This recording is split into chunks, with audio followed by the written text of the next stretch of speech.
On my way home, I whistled and sang. I was so happy I made up a little song. It went something like this. There are monkeys in the bottoms in those white sycamores. There are monkeys in the bottoms worth $1,000,000 or more. So come along, oh rowdy, and let's go on a trail. $100 monkey will catch him by the tail. Rowdy didn't seem to like my singing at all. He wouldn't even look at me. He just jogged along with his head down, as if I wasn't even there. I was the happiest boy in those Ozark Hills, and I figured I was pretty close to being the richest boy, too. All I had to do was catch those monkeys right then, and that didn't seem like any chore at all. Several times I stopped and tried to do a little arithmetic in the dust of the country road. Smoothing out a place with my hand and using my finger as a pencil, I tried hard to figure out how much money the monkeys were worth. I didn't have too much trouble adding up a column of $2 monkeys. It was that $100 monkey I had trouble with. Every time I added him to the pot, something went wrong. I'd get so rich and excited I couldn't figure anything right. Rowdy didn't help the situation in the least. He couldn't understand what I was doing down on my knees in the middle of the road, fiddling around in the dust. He would get curious and come sniffing around to see what was going on. All he did was walk around in my figures and mess things up until I couldn't tell what the monkeys were worth. I finally gave up and decided I'd let Daisy figure it out for me. She was good with arithmetic. The road from Grandpa's store ran by our farm. As I came walking along, singing my head off, Papa called to me from the field where he was planting corn. I climbed the rail fence and walked over to him. Papa smiled and said, "Say, it looks like you were right about those monkeys. Right after you left for the store, I went to get Sally Gooden, and I think I saw a monkey in every sycamore tree down there. I can't understand it. As far as I know, we've never had any wild monkeys around here." "They're not wild monkeys, Papa," I said. "They got away from a circus train that was wrecked over on the railroad. Grandpa told me all about it. He said that there were about 30 of them, and they're worth a lot of money, too. The circus people are offering a reward for them." "So that's where they came from," Papa said, looking relieved. "I'm glad to hear that. I was beginning to wonder what was going on around here. Did you say they're offering a reward for the monkeys?" "They sure are," I said, "and it's more money than I've ever heard of. They're willing to pay $2 apiece for all those monkeys but one, and they'll pay $100 for that one." I really bore down on it when I told Papa about the $100 monkey. Papa stood there for a second, staring at me, then uttering a low whistle. Whew! He turned and looked toward the river bottoms. "Say, that is a lot of money," he said. "I didn't know monkeys were worth that much money." "I didn't either, Papa," I said. "It beats anything I've ever heard of. All of that money for a bunch of little old monkeys." Papa frowned and said, "There must be more to this than we know about. I can understand a fellow paying $2 for a monkey, but who ever heard of anyone paying $100 for one?" "Papa," I said, "Grandpa says those monkeys have been trained for acts in a circus, and it takes a long time to train a monkey. That's why they're so valuable." Papa was like me. He couldn't get that $100 monkey off his mind. "I don't care how long it takes to train a monkey," he said. $100 is $100. Why, you could buy a good mule for that much money. And if you talk just right, they might even throw in the harness." "There's a catch to this reward business, Papa," I said. "The monkeys have to be caught alive and not harmed in any way." "I see," Papa said, nodding his head. "I figured there was a catch somewhere. When it comes to making money like that, there's always a catch. It would be simple to shoot those monkeys, but taking them alive? I don't know about that. It could turn out to be a tough job." "I don't care how tough it is, Papa," I said. "If you'll let me, I'd sure like to give it a try. I believe I can catch those monkeys, every last one of them." Papa thought a second and said, "It may not be as easy as you think it is. How would you go about catching them?" "With these," I said, reaching into my gunny sack for the traps. "Grandpa fixed them for me. He thinks they're the very thing for catching monkeys and not hurting them." Papa took one of the traps and looked it over.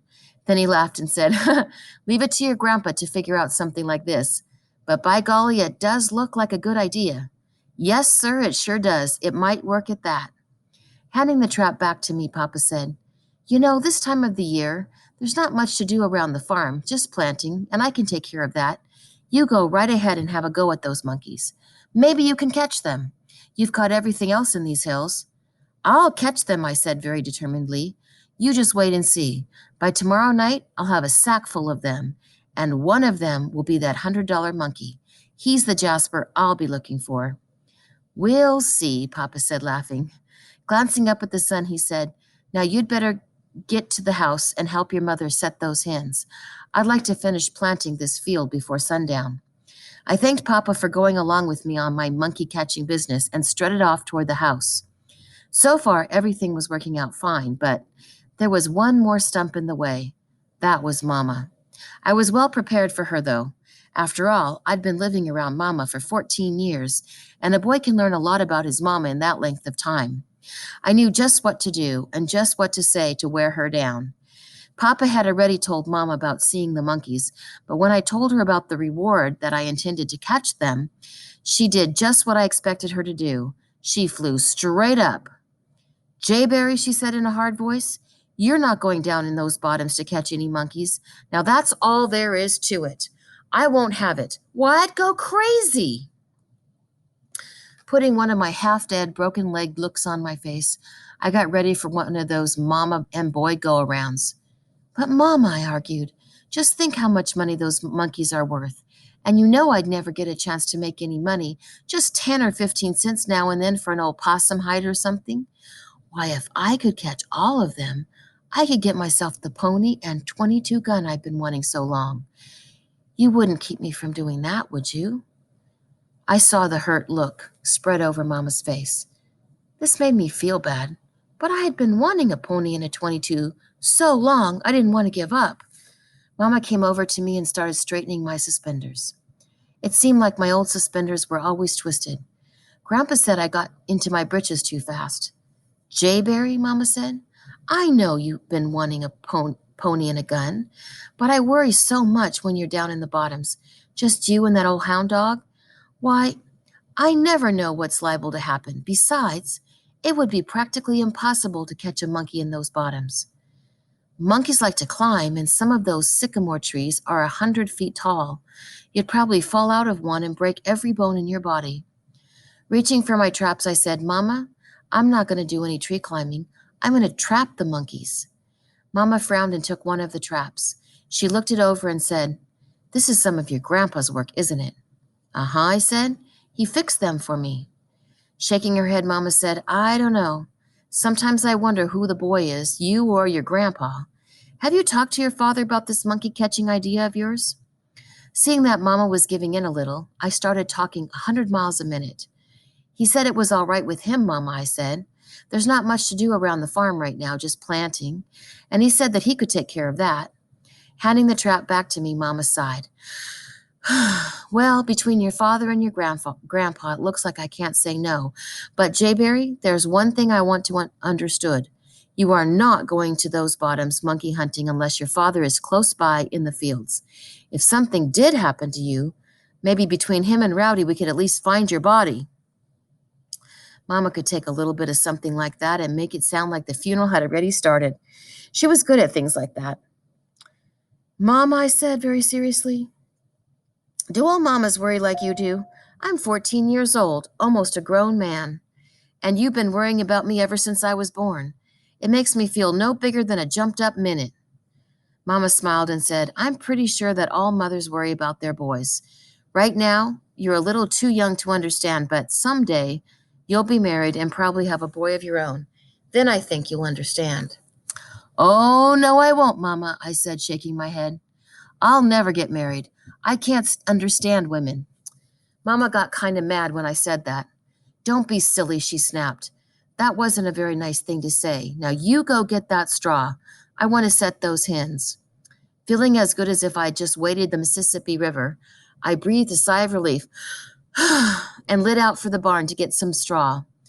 Besides Sally Gooden, there was one other thing we had around our farm that I thought we could do surely without. It was setting hens.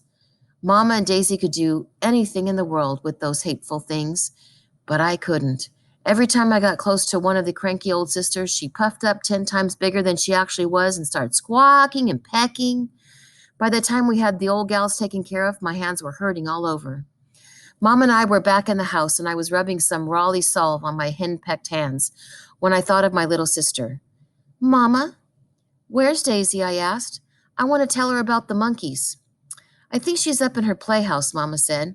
I saw her going up the trail a while ago. Taking the sack of candy that Grandpa had given me, I started up to Daisy's playhouse. I was almost there when I heard her laughing and talking.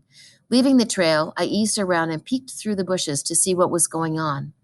A small sunbeam had bored its way down through the overhead green, and the playhouse was bathed in a warm, radiant glow. Daisy was sitting on the ground with her back against the trunk of a huge red oak. Her crutch was lying beside her. As usual, her little friends were all around.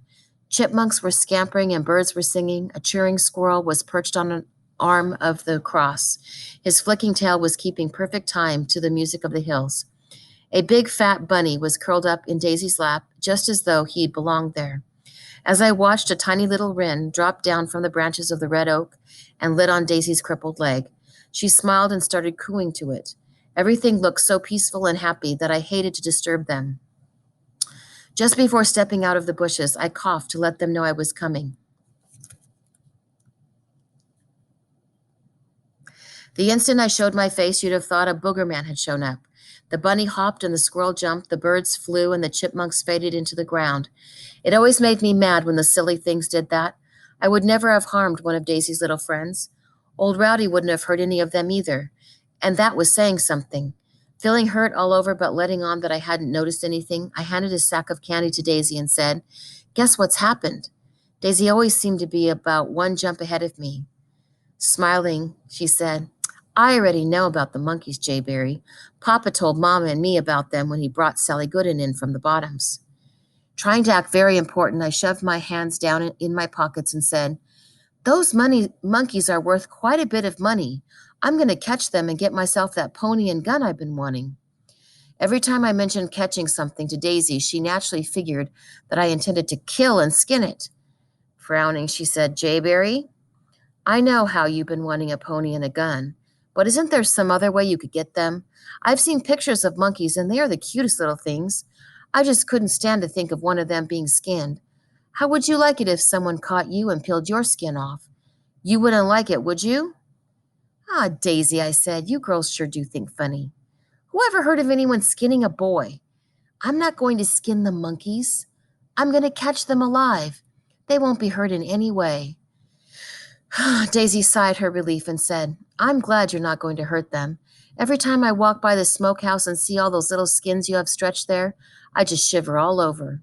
"Well, you can stop shivering," I said. "I promise that I won't harm one hair on those monkeys." "How do you know so much about the monkeys anyway?" Daisy asked. "Papa said he couldn't remember any wild monkeys being around here before." "They're not exactly wild monkeys," I said. "They got away from a circus train that had a wreck over on the railroad. Grandpa told me all about it. He even fixed some traps for me so I could catch them." "That's just like Grandpa," Daisy exclaimed. "He's always telling you how to catch the little animals. Surely, Jayberry, you don't get any fun out of it, do you?" "Ah, Daisy," I said, "what do you think animals are for anyway? Just to look at? They're supposed to be hunted. How else would a boy have any fun in these hills?" Shaking her head and looking very disgusted with me, Daisy said, "Jayberry, you should have a talk with the old man of the mountains. I think maybe he could tell you a few things. Being a boy, though, I doubt if you would understand a word he said." There it was again, the old man of the mountains. Daisy had mentioned him several times, and I hadn't paid much attention to her.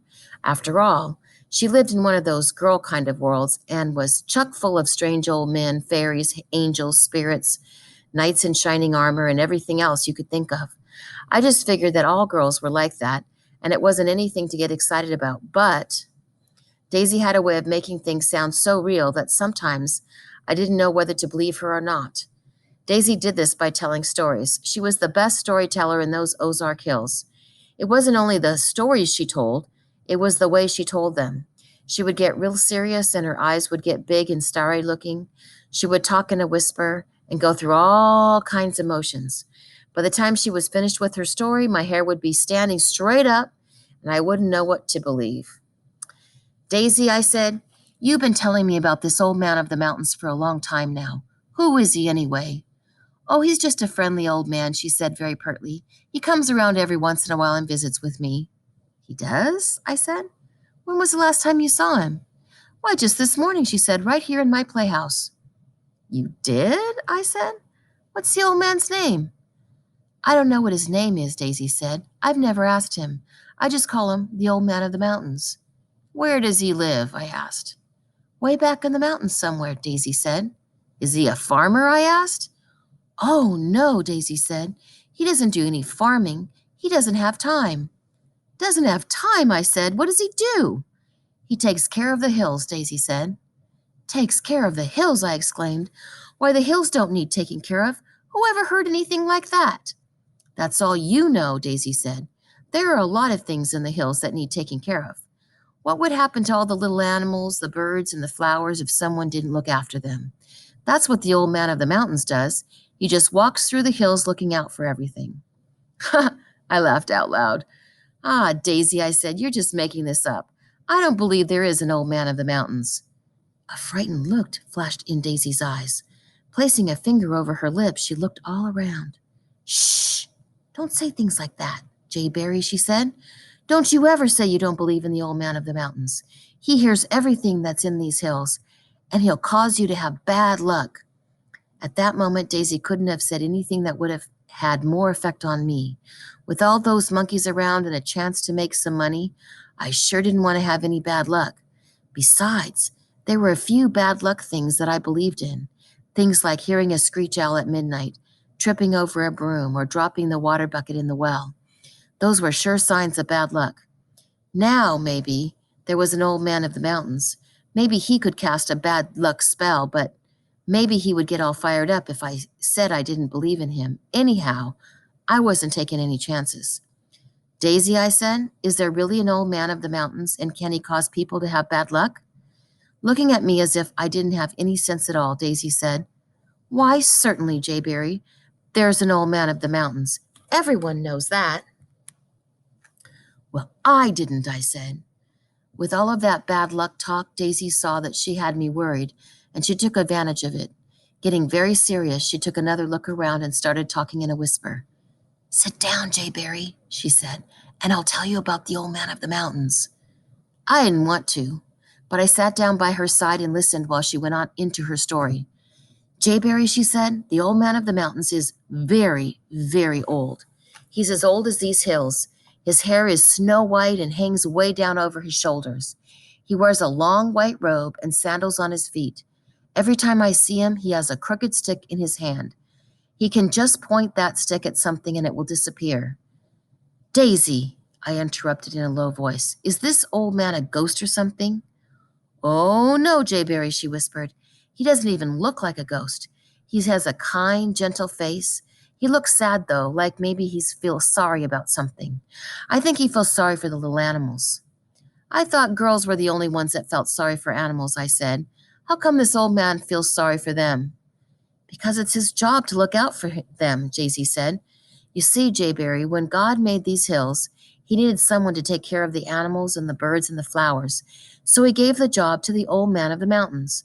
All he does now is walk through the hills and take care of things. What does this old man do in the wintertime when the snows come and everything goes to sleep? I asked. What does he do then? Daisy had an answer for everything. He goes to sleep too, she said. That's the only time he gets to rest. He works so hard through the summer that he's very tired when winter comes. So he just goes to sleep and rests until spring comes again. Daisy stopped to get her breath before going on. He's a wonderful old man, she said. If you're good and believe in him, you'll always be happy and you'll never have bad luck. But if you're mean and hurt the little animals, you'd better look out. He'll just point that stick at you and you're sure to have bad luck. Daisy had me so shaken up by now I hardly knew what to believe. Just to be on the safe side, I said, When will you see this old man again? Oh, I never know when I'll see him, she said. He just comes around any time he wants to. Well, the next time you see him, I said, getting to my feet, you tell him that I'd like to meet him and shake hands with him.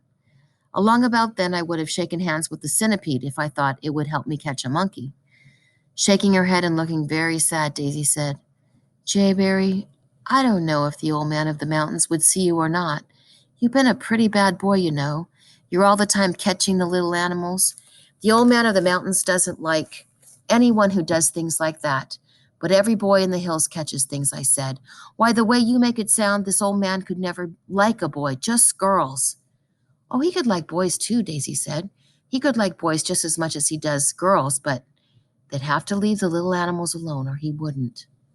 Well, I didn't know what to do. Daisy had me pretty well convinced that there was an old man of the mountains. Now, if he didn't like boys who caught animals and could cause them to have bad luck, I was just in for it. That's all there was to it.